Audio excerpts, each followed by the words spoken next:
I've set up some teaching appointments for him in Boston, and sure enough, he quickly made a name for himself. I began teaching at the Horace Mann School for the Deaf in Boston. I remember a teacher there by the name of Miss Ida H. Adams. Hoy, hoy, Miss Adams. You look lovely today. Good day to you, Mr. Bell. Most of the opportunities I had for meeting Mr. Bell personally came from momentary pauses outside my classroom door, but his dynamic personality made even a brief call a never-to-be-forgotten event. I took on private pupils as well, George Sanders and a young girl named Mabel Hubbard. But although I was using Father's visible speech, I soon realized that my students required other techniques as well. Master Sanders, for example, had been born deaf and never spoken a word in his life. Reading was the key for him. So I labeled everything in his room. I made flashcards for him. Mr. Bell was wholeheartedly devoted to teaching deaf children to speak, I can tell you that. And he realized they must be taught by every possible means.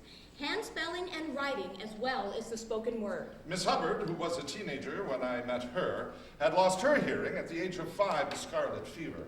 Although she had no memory of sound, her parents had steadfastly refused to give up on her ability to keep speaking. So, I encouraged her to practice lip reading. Miss Hubbard, do you understand what I say? Yes, sir. I understand what you say. I have been reading lips for years. I used to complain that people made faces at me. Just talk to me, I say.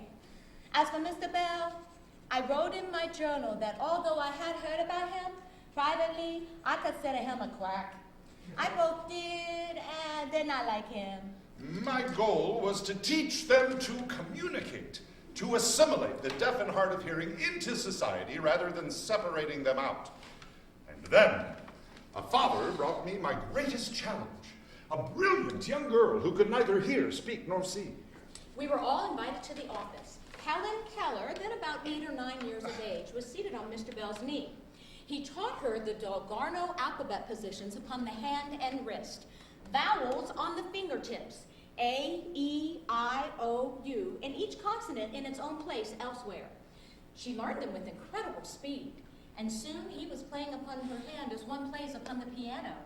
Her delight at what he was telling her was expressed in joyous movements throughout her whole body. It was as if her eager spirit were striving to leap forth. I found a teacher for her, Anne Sullivan, and followed their progress. I had a reputation now as a teacher of the deaf. But I was restless. I needed money. I wanted more independence from my father. And I knew where there was money to be made. For years, inventors had been trying to solve the problem of multiple telegraphy. How to transmit more than one signal simultaneously on a single telegraph wire. Businesses would thrive at such an invention. Without telling my father, I began collecting equipment for such a device. Ladies and gentlemen, members of the press, fellow scientists, my name is Elijah Gray. May 1874.